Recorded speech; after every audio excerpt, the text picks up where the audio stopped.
All right, let me do a quick recap of what we did. So we did a quick review of Newton's laws and Newtonian relativity, Newtonian Galilean relativity.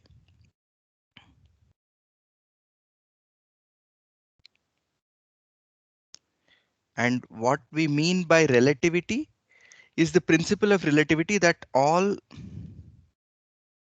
laws of classical mechanics,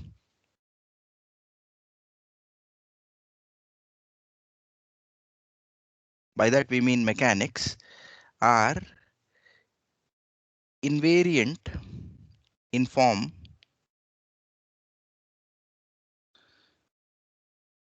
across different inertial frames. Okay, implies all inertial frames. Sorry. Uh, yeah, what that means, an immediate corollary of that is no local measurement can tell us the state of motion of the frame itself,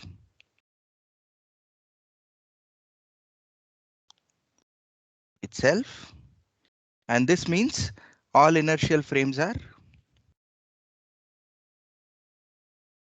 equivalent for laws of classical physics,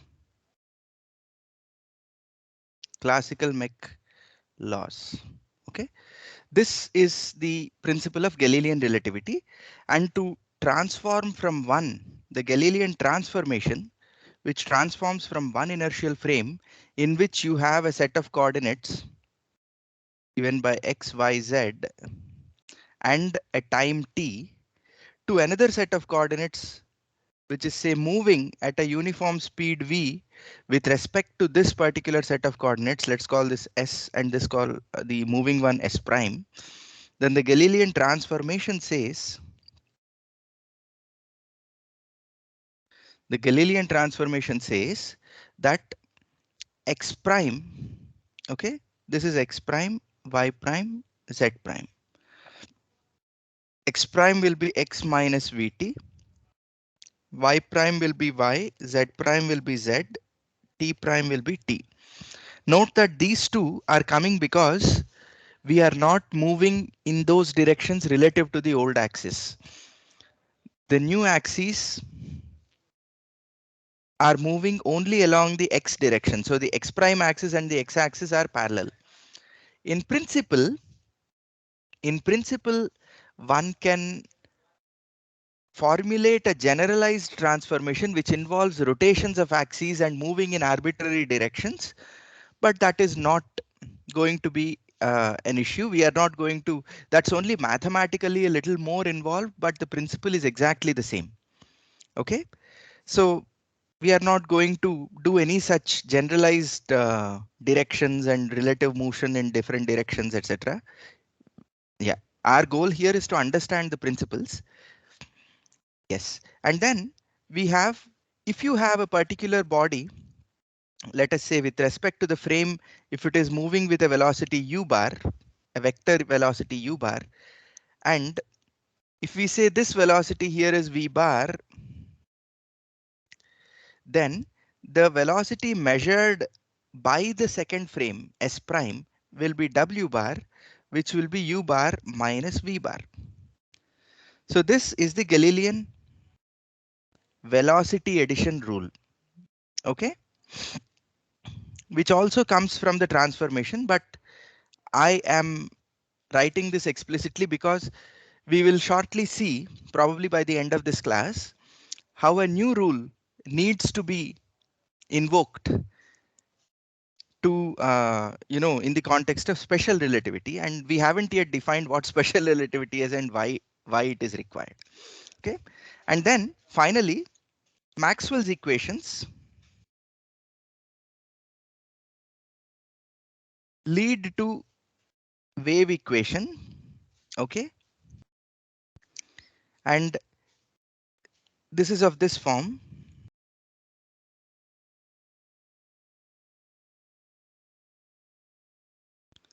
And this similarly for the B field.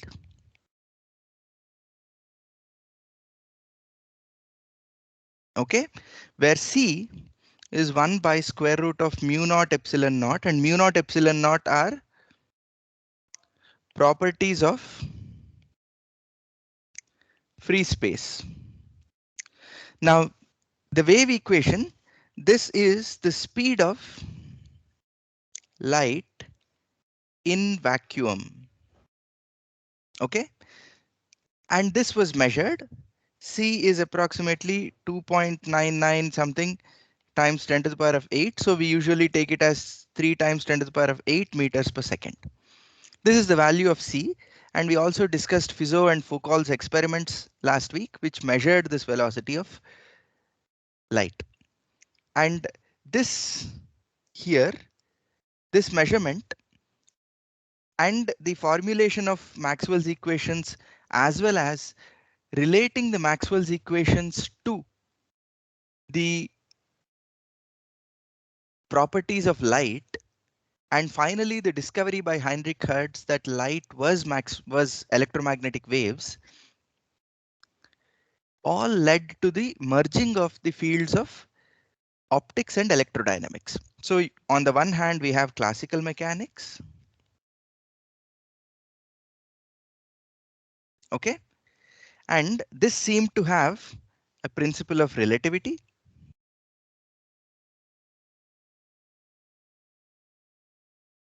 On the other hand, you have optics and E and M,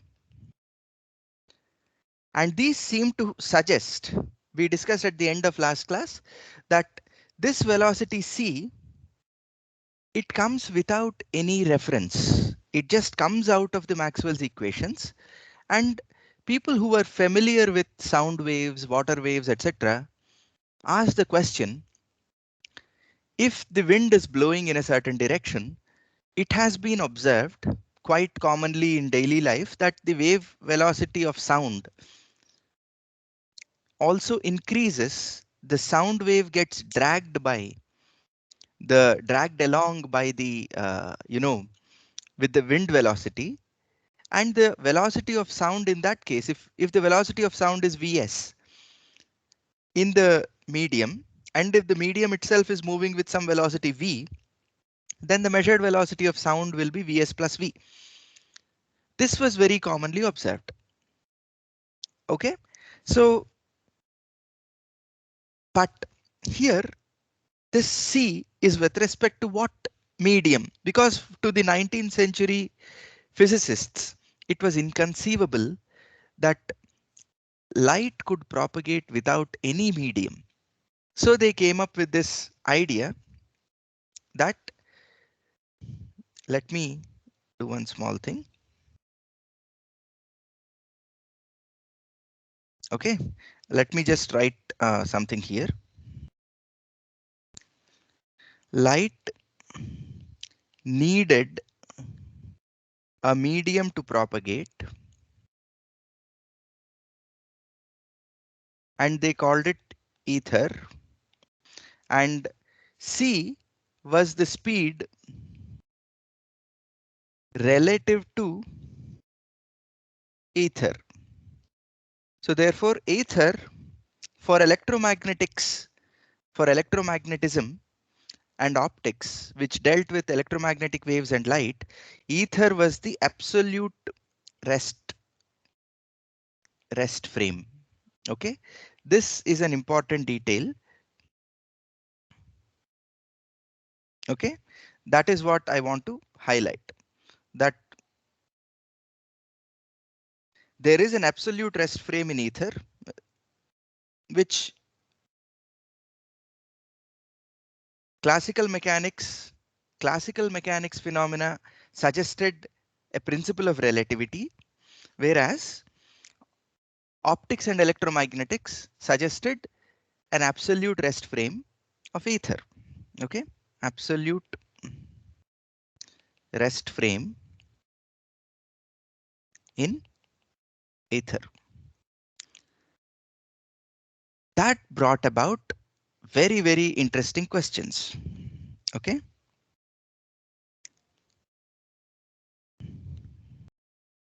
Since the Earth is now moving, and for all practical purposes, all the laws of mechanics were reduced on the Earth. So the Earth was, to a very good approximation, an inertial frame. There were some non-inertial effects like the Coriolis force, which were, you know, which were already studied, but for most purposes over short length and time scales of motion on the Earth, it was pretty much an inertial frame of reference. Okay, so now what people wanted to measure was the relative motion. So they wanted to discover the Aether frame. Okay, they wanted to discover the Aether frame. Now, how do you discover the Aether frame? You know that according to their belief, the Aether frame was absolutely at rest, with respect to which the speed of light was c. Now we know that the Earth is moving around the sun. At least by the time of Newton and Galileo, this fact was already established, and Kepler and others had extensively studied. A lot of the properties of the Earth's orbit were already discovered, and this means the Earth was moving around, and the Earth was in fact moving around with a speed of roughly 30 kilometers per second, which is a huge speed if you think about it. We are we are literally hurtling through space without, you know, without any comparison. We don't have any speeds on the Earth which are comparable. 30 kilometers per second is just too large a speed. And we are going at this speed around the sun. So obviously, they thought this was a good way of discovering the ether medium. Okay, the ether frame. If we can measure, so the goal is the following. If we can measure effects of this velocity in optical phenomena, okay, if we can measure the effects of this velocity in optical phenomena, then we have some idea of this ether frame. Okay, that is the goal. Now, how do we uh, Sir, hello? Yeah. I don't get the meaning of the sentence, effect of velocity in optical phenomena. Yes. What I mean by that is, can we measure the uh, can we measure? So what they wanted to visualize the problem as follows.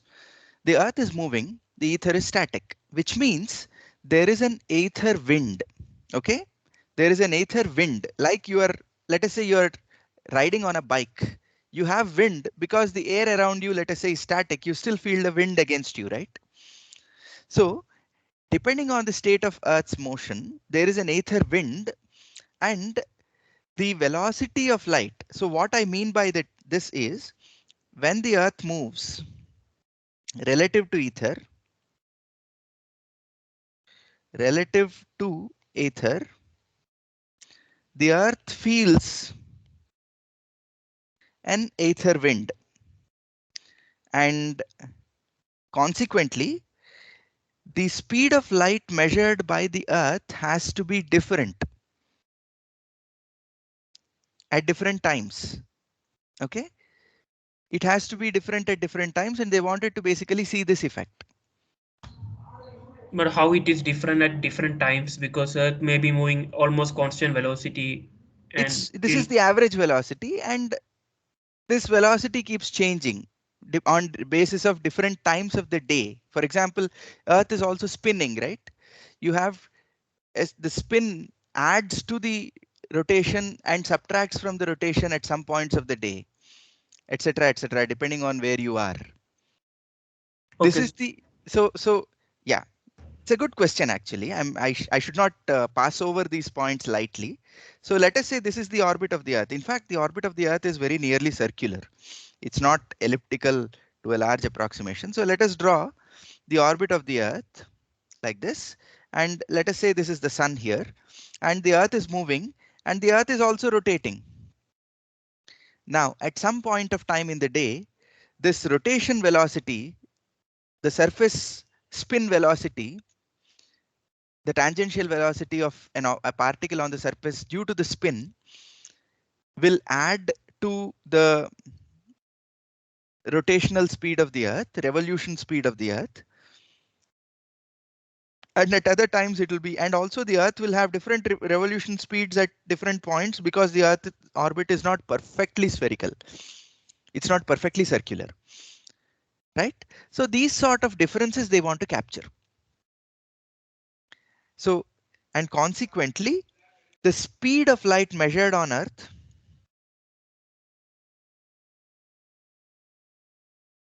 will be different. So this is the goal.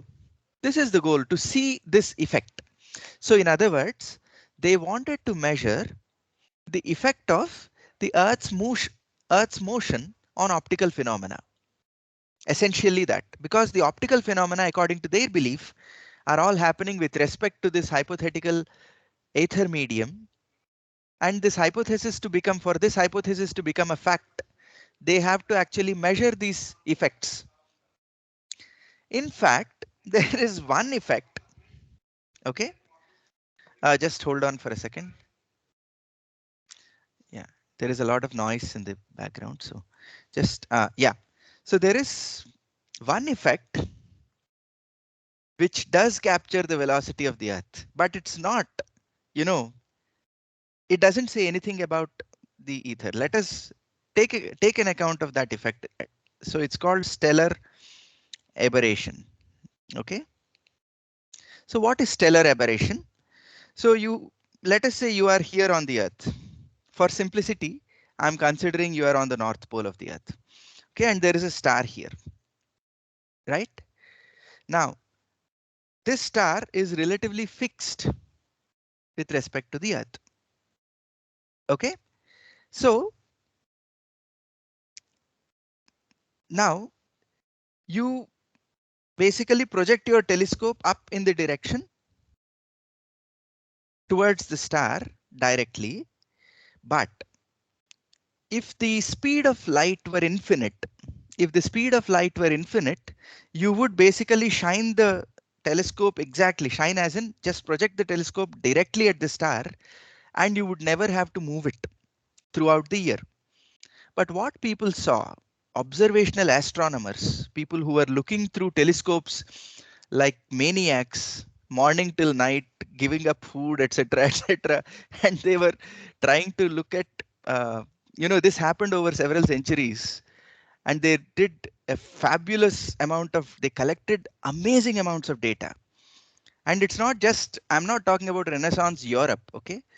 People observed the stars. I mean, the kind of astronomical calculations ancient Indians did are so terrific that they actually watched the stars continuously throughout the night and for several days, and mapped out the entire lunar cycle and the stars they pass by, etc., everything. So this astronomical observation is a very old study, and they observed something very interesting, that this telescope, you cannot be putting the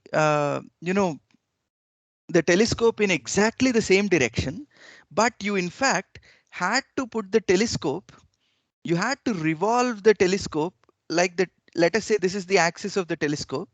The telescope axis revolves around another axis with a diameter which was some 41 arc seconds. Okay, angular diameter which was around 41 arc seconds. This was reported in the 1700s for the first time, but the answer to that was discovered only in the 1800s after they measured the finite speed of light.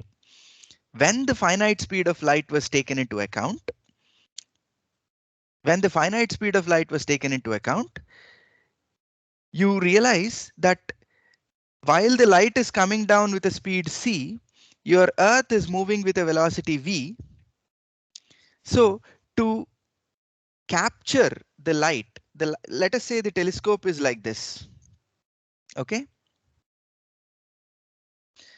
So the light enters, let us say the light enters the objective of the telescope at this angle.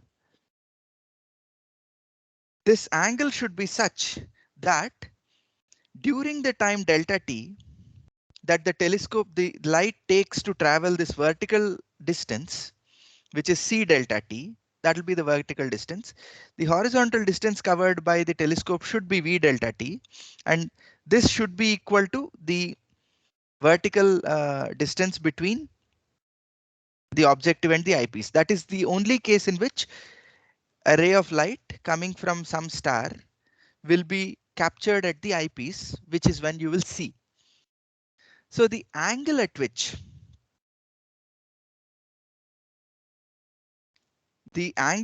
you need to have this, telescope can be easily measured from these two. So this will basically be some function of v by c. And if you measure this angle, it comes out to be around 20 arc seconds, and the Earth, this angle basically reverses every 6 months. So you have a rotation which goes around, and the diameter of this basically is about 41 arc seconds, which is twice of this. So this was one optical phenomenon which captures the motion of the Earth relative to the direction of in which some light source is placed. Okay, but frankly speaking, this is a direct consequence of the finite speed of light. Okay, this is a direct consequence of the finite speed of light, but this is not an experiment which throws any light on. This is not an experiment which throws any light on whether uh,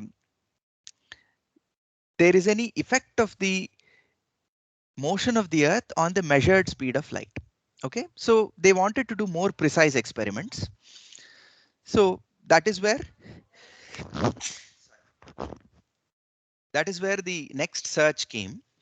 And the most famous experiment, I'm not going to discuss all the experiments in this matter, but the most obvious construction of the experiment was done by Michelson and Morley. Michelson was the inventor of the interferometer, the first optical interferometer, which enhanced the precision of optical measurements by a lot. Was invented by Michelson, and he won the Nobel Prize for that. And Michelson Morley, this was in the 1800s. Okay, this experiment was actually done in 1887, and they did this experiment which threw up a very, very interesting result. Okay, so the construction of the experiment is very simple. They mounted the interferometer, and what is the interferometer like? It had two arms. Okay, so let us say you have a source of light here. This is the top view. This is the top view, and let us say you have a mirror. Okay, so you have a light beam incident like this. It goes into this direction and this direction by reflection at this partially silvered mirror. And you have two arms of this interferometer, which have, let us take them to be L2 and let us say L1. Okay, and you have perfect mirrors at the end. L2 and L1 are nearly equal. They may or may not be exactly equal, but that doesn't matter. And you are watching with a telescope here. Okay, so what happens to the light? It goes like this, comes back, gets reflected here and comes here. And this beam here goes like this, comes back and gets transmitted here and comes here, and you can measure the interference between these two beams of light if you are using a nearly monochromatic source, and you can measure the difference in the path lengths that the two beams have traveled. That's the whole principle of an interferometer. Okay, so you can measure essentially if T1 is the time of flight for this beam and T2 is the time of flight for this beam, T2 minus T1 delta T is what you can measure. And then 2 pi by, sorry, yeah, delta T is what you can measure. Okay, and from this delta T, you can measure the phase difference between the two pathways, and that will tell you the superposition between the two beams at the telescope. Okay, so this is the principle of an interferometer. So then what they did in addition to this, to study this particular effect, was they mounted it on a rotating platform, and this was done on to mitigate any effects of vibrations and other things. They actually mounted it on mercury, because mercury is a liquid, it's an incompressible liquid and it's a metal, so it forms a very nice bed on which the apparatus can stably stay. And I don't know if anybody has worked with optical equipment, but the base of optical equipment is usually an optical table which is extremely heavy, and even today we mount optical tables on some sort of a pneumatics or hydraulics setup which holds it in place and mitigates vibrations. Okay, so this is the setup. And why do they need a rotating stage? Because the conception is as follows. The earth is spinning. The earth is spinning on its axis as well as rotating around the sun. Okay, so at different times of the day, assuming the aether is fixed, the earth is moving with a different velocity. That is, their apparatus at that location of the earth, okay, is moving with a different velocity relative to the aether, and their experiment is able to measure a shift in the fringes. Okay, so a shift in the fringes, as in you get an interference pattern, and if the velocity of the earth, okay, so here is the following. So here is what they did. Let me draw two setups. So in the first setup you have the telescope here.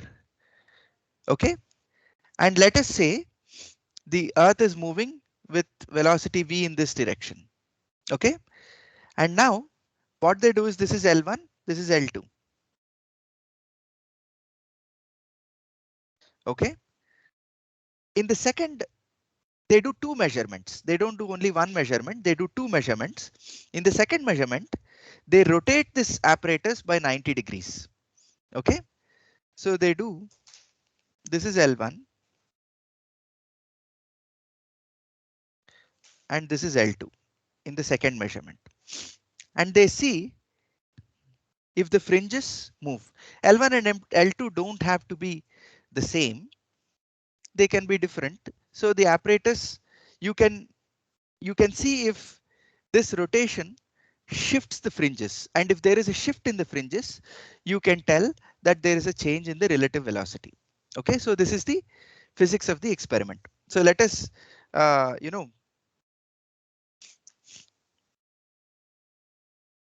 let us do one calculation. I'll leave the other calculation to you, and we can see how this works. Just give me a minute. I need to just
Hello.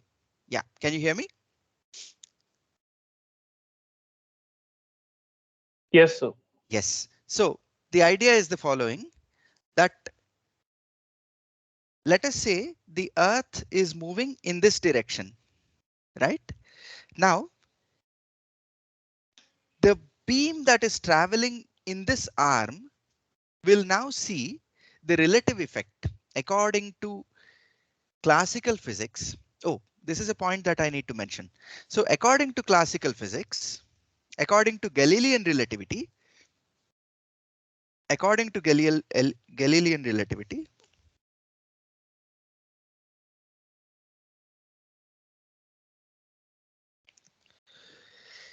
if a wave is traveling in this direction, let us say by c, and you move relative to it at a velocity v, then the measured wave speed should be c minus v. And depending on, direction, whether it is this way or this way, the speed of the wave that you measure should be c plus or minus v. And this is something that anybody who has seen surfers know that this is true, right? In classical physics, for sound waves, for for water waves, etc., this is absolutely true. This gives the correct result. So they assumed that this has to be true for light also. And since c is measured with respect to the ether, and if you move with a velocity v with respect to the ether, the measured velocity of light by your apparatus, which is moving at some velocity v, will be c plus minus v, depending on the direction, parallel or anti-parallel to the direction of light. Now and let us assume, and they don't know exactly, the direction of velocity of the earth at different times of the year, etc., etc. So they did the experiment at different times of the day, at different times of the year, to measure this effect, get multiple data points for this effect. So let us now look at what happens along one of these arms. Let us consider this particular setup. This is L1, this is L2. Okay, so a beam of light is incident like this. It goes like this and comes back. Now, in this direction, let us say the aether wind is in this direction. Let's not worry about the Earth's velocity, but let us talk in terms of the aether wind. If the Earth is moving at velocity v in this direction, aether wind will be v in the opposite direction as seen by the Earth, which means that the velocity of light in this direction will be c plus v, and the velocity of light in this direction that you measure, that your apparatus measures, will be c minus v. Therefore, the time taken by this, the round trip time at this mirror for the for that light for that light path will be L1 by c plus v plus L1 by c minus v. This becomes L1 times 2c by c squared minus v squared. This is basically L1 times, correct? Yeah. Then 2c by 2 by c, 2L1 by c rather,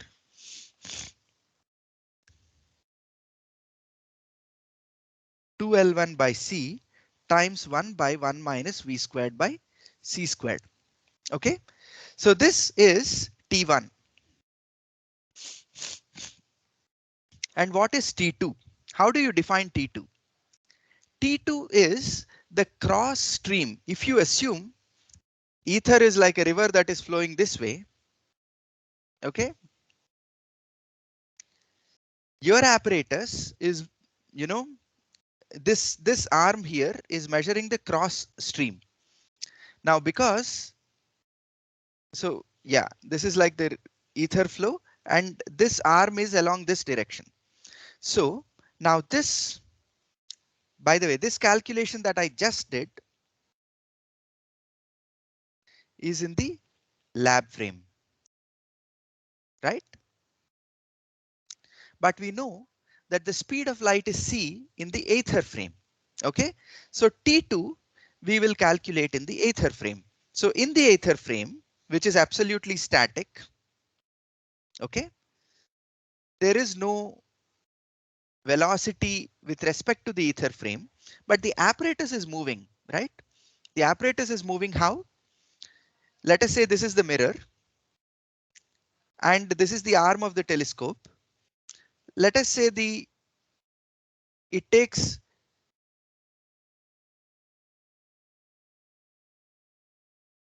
so in T2 by 2, in T2 by 2, it goes to the mirror like this and then takes another time T2 by 2 to come back to the mirror. Okay, in a total that, so this is how the round trip time to the mirror of the second beam looks like in ether frame. I think everybody will agree that this is indeed the case, right? Why? Because the apparatus is moving with a velocity v. So in that time t2, the apparatus would have moved a horizontal distance v times t2, and the light has to now travel from here to that mirror and then come back. So what is the total distance that the light travels? So this is CTT. This is, if you see, this distance here is, this is L2. Okay, and this is VT2, right? So therefore, we want to know what, uh, so this distance here,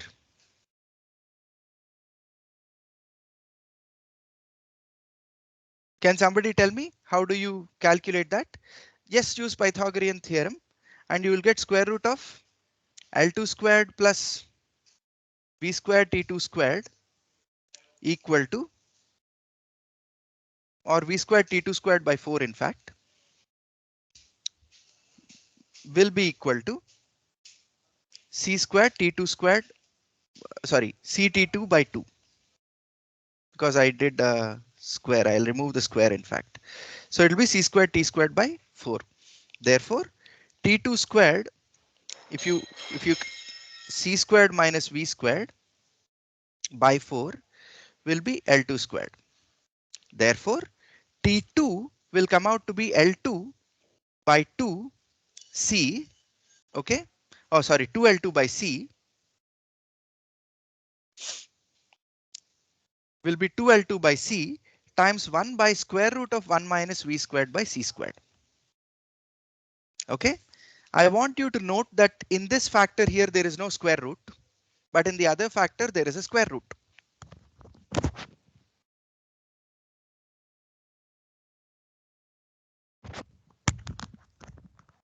Okay.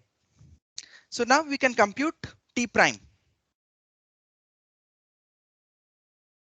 or delta T. Delta T will now come out to be T2 minus T1, which will be 2L2 by C, 1 by square root of 1 minus V1 V squared by C squared minus 2L1 by C, 1 by 1 minus V squared by C squared. Obviously, this is non-zero. And then when you rotate, delta T prime will come out to be, it will be exactly the same, just that the L2 and L1 will now change places, but the factors will remain the same. The cross stream factor will always have the square root, and the parallel factor will always have the no square root, right? So you can just replace this by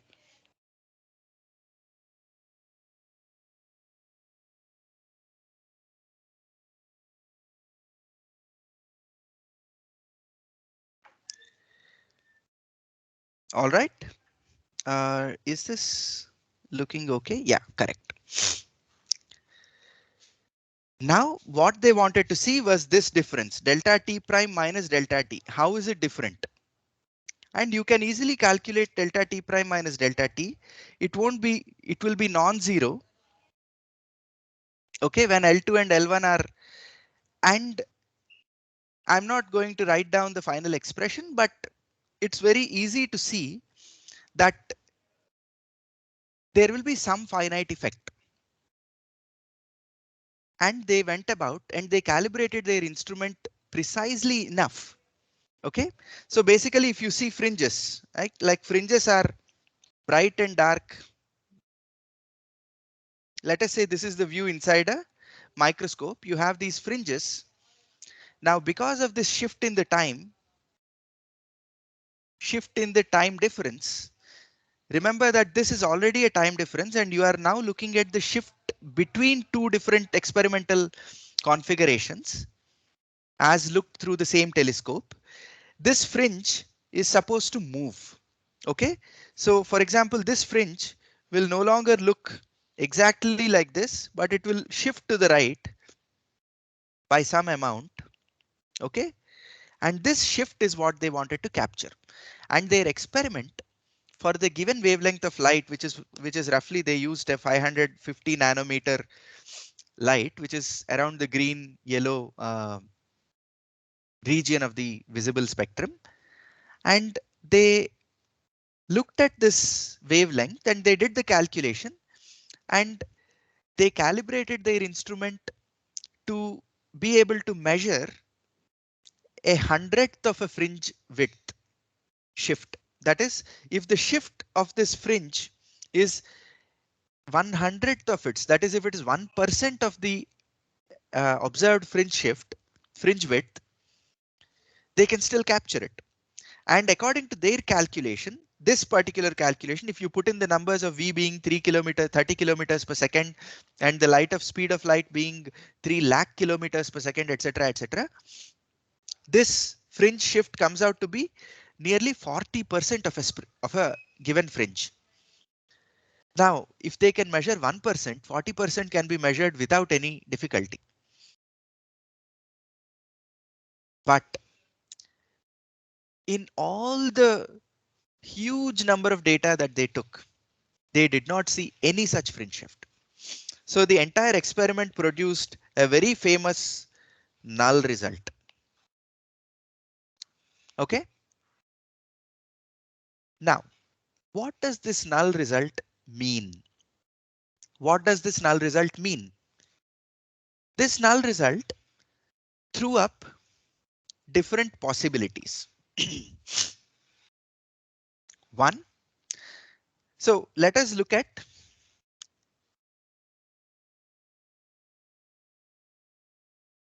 So they had a conception of this aether and the Earth's movement relative to the aether. And that is what they set out to move. And in fact, what this experiment is measuring is the movement of the Earth, right? And what effect it has on the measured speed of light. And what they concluded is it has no effect. And according to their calculation, there should be a very visible effect. If this calculation were correct, there should be a very visible effect. But they did not see anything. And people repeated this experiment several times in history. Between 1887 and 1905, the magic year of Einstein, this experiment was repeated a few times by increasing the precision considerably. Still, they did not see anything. And people, even after relativity was proposed until the 1950s, when lasers were, invented with extremely high coherence, much more than any monochromatic light source that they had, in their availability until then, they did the experiment with masers. Masers are microwave lasers essentially. They did this experiment with masers with absolutely the same result. Just that the precision of the experiment was so large that it was no longer just 1% of the fringe shift, but they could measure 1,000th of the fringe shift or even finer, but still the result of the experiment remained the same. That is, they measured no fringe shift at all. No fringe shift was measured at all. Okay.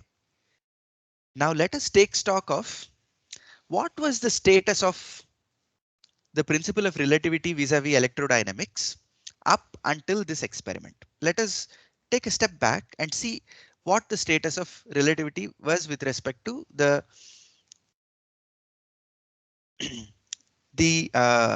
electrodynamic phenomena. One, classical physics. So classical mechanics had the principle of relativity, which was valid. But on the other hand, as I mentioned, electromagnetic and optical phenomena did not seem to have this principle of relativity. Why? Because the speed of, thanks to this Michelson-Morley experiment, okay, the goal of the Michelson-Morley experiment was to assume classical Galilean relativity and to do a calculation so that the change in the speed of light depending on the direction of motion relative to the ether can be captured. But the null result meant that that is not possible. Now this has two options that this throws up. Either that the classical Galilean relativity is wrong, or the laws of electrodynamics are wrong. Okay. These are the two possibilities.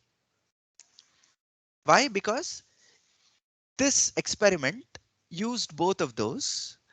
One, it used the classical Galilean relativity in doing the calculation, assuming that the direction of, if the apparatus, if one arm was moving in this particular direction, the speed of light, the time of round trip time of light in that arm was calculated according to Galilean relativity. Either that assumption was wrong, or the laws of electrodynamics are wrong. By that we mean the laws of electrodynamics predict that the speed of light is c in all frames, and either that is wrong or the Galilean relativity is wrong. Now let us take a step back and actually take stock of the situation before this experiment was done. What are the options available? What we know is, so if you look back at this comparison here, classical mechanics had a principle of relativity and optics and E&M had a sort of absolute rest frame in ether. So a priori, there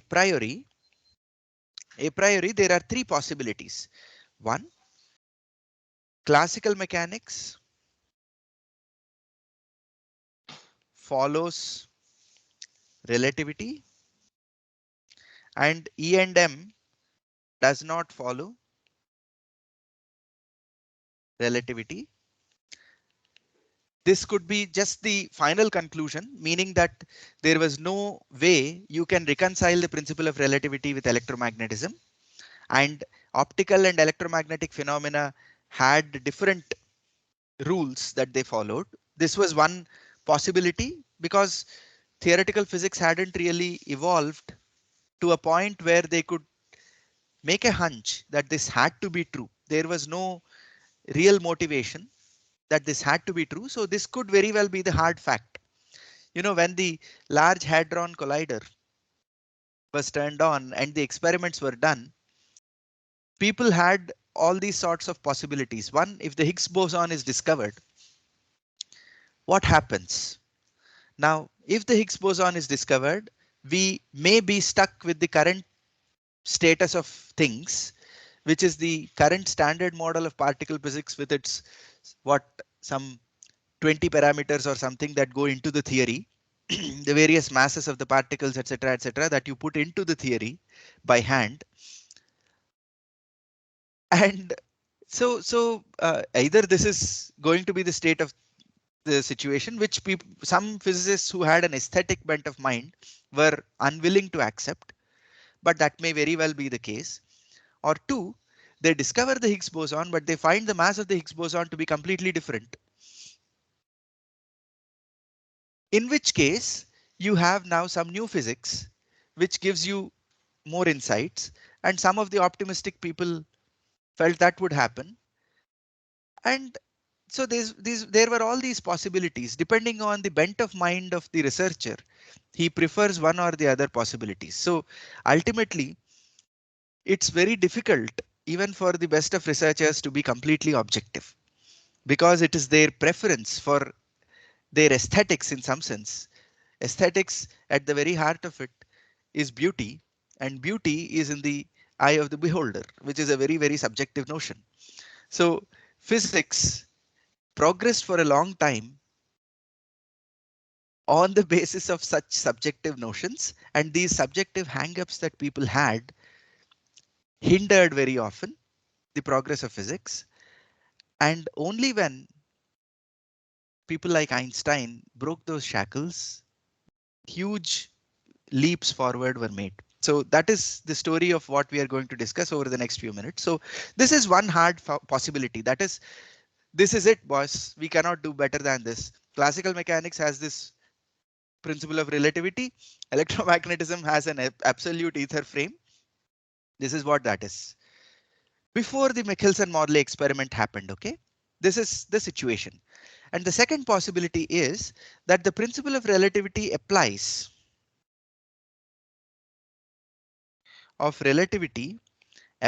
to both, okay? But E and M needs to be changed, okay? And the third possibility is the same thing, principle of relativity applies to both,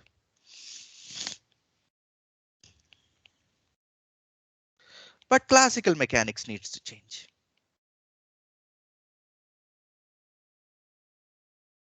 Okay, these are the three possibilities, and I am going to argue not on the basis of any mathematical derivation, but from simple logic, that these are the only possibilities, because this and these two together are a binary possibility, that the relative principle of relativity either holds for both or holds for only one of them. And since it holds for one of them is already a fact, we know that the principle of relativity holds for classical physics, which is an observed fact.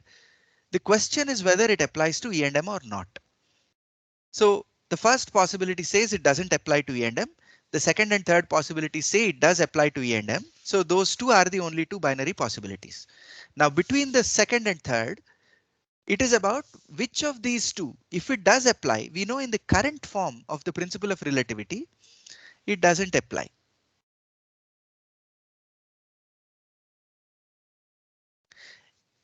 We know in the current form of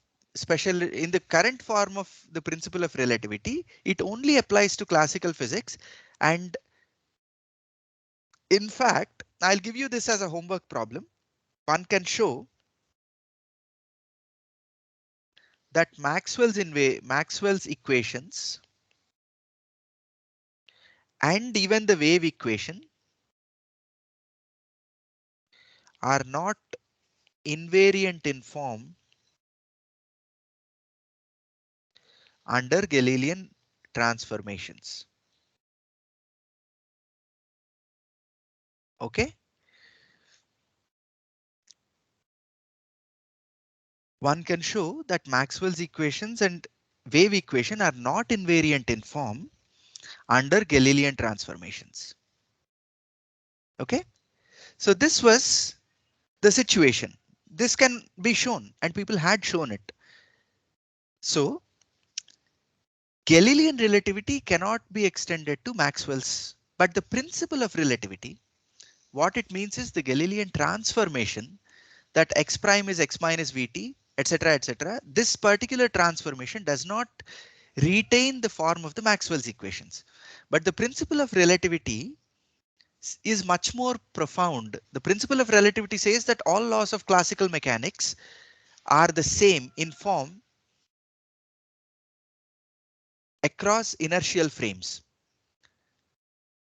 Now the question becomes, is the Galilean transformation correct? Or the possibility is the Galilean transformation correct, or are Maxwell's equations wrong? That is the Galilean transformation wrong or are Maxwell's equations wrong? If the principle of relativity has to hold for both, if the principle of relativity has to hold for both, then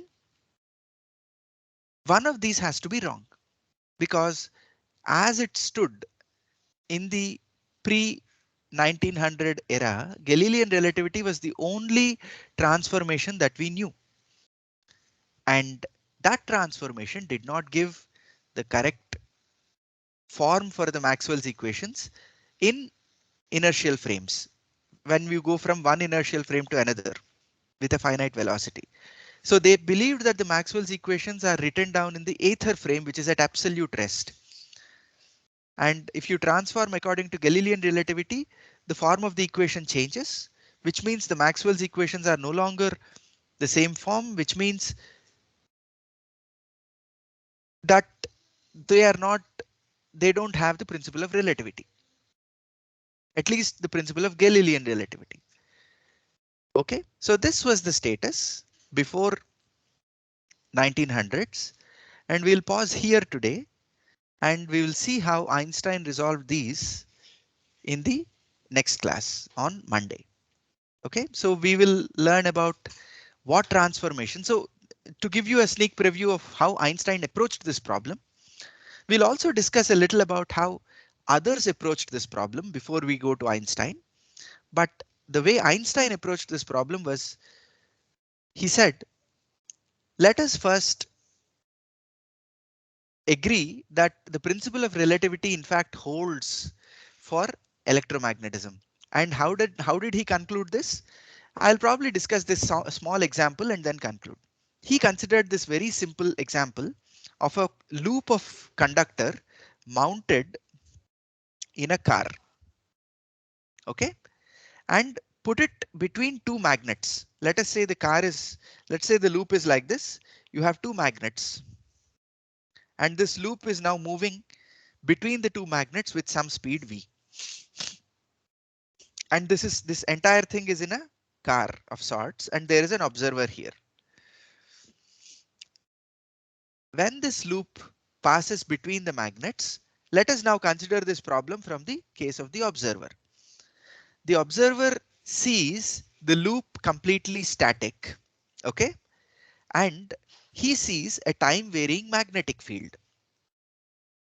Okay, he sees a time varying magnetic field and he measures an EMF produced in this according to minus d phi by dt, where the d phi by dt is caused by the changing magnetic field. As the car, you know, relative to him, these magnets are the ones which are moving.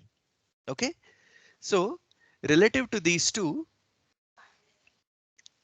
from the frame of this observer, the EMF is caused by the changing magnetic field. But let us say we have an observer on the ground. Okay, he explains this measured EMF of the other observer because the other observer says I measured a certain EMF. This fellow does a calculation based on the velocity of motion of the coil, and this time not the magnets, and the magnets are setting up a constant field and it's the coil which is moving. And when the coil moves, the charges that are inside the coil move, and these charges, because of the Lorentz force, experience a certain EMF.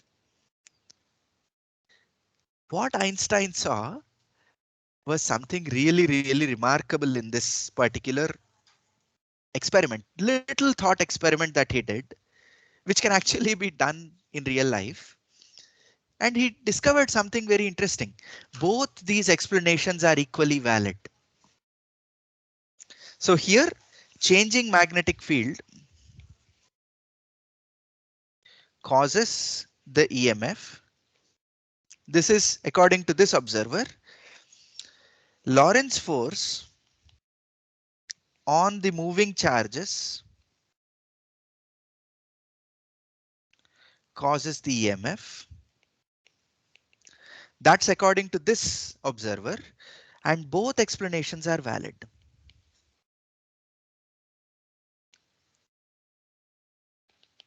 Okay, Both explanations are valid. This to Einstein meant that means E and M also follows principle of relativity.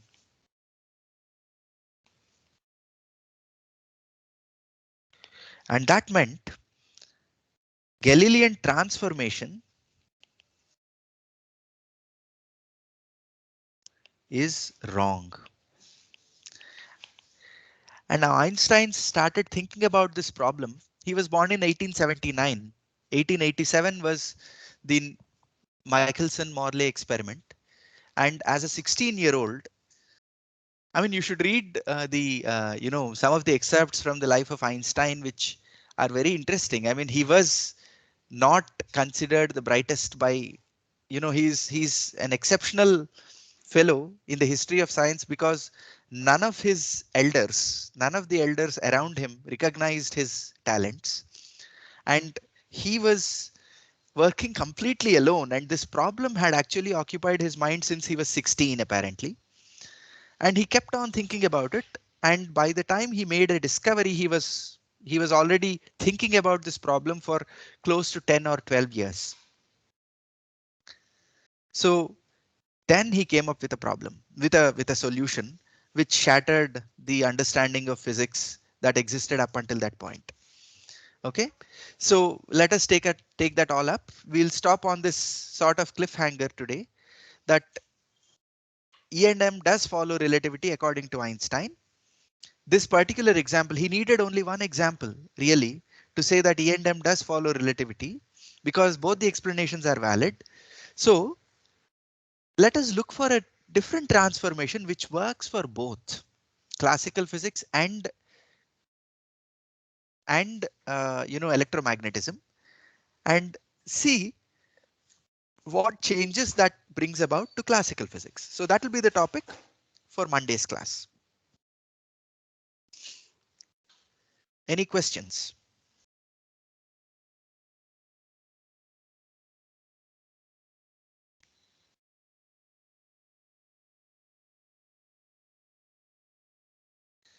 So Wednesday will be the session, right? Yes, Wednesday will be the tutorial, and we will discuss Lorentz transformations, etc. I will let you know if there is a change of plan. I'll hold the class on Wednesday, and you will have the tutorial on Friday. Either way, I'll keep you posted about that. But Okay. next week we will have a tutorial on relativity. It'll be very interesting to actually think about these questions conceptually. Relativity is a topic which occupied the curiosity of intellectual minds, whether they are from physics or not physics. I mean, people outside and philosophers also thought about relativity quite a lot. Yeah. Okay then. See you. Thank you, sir.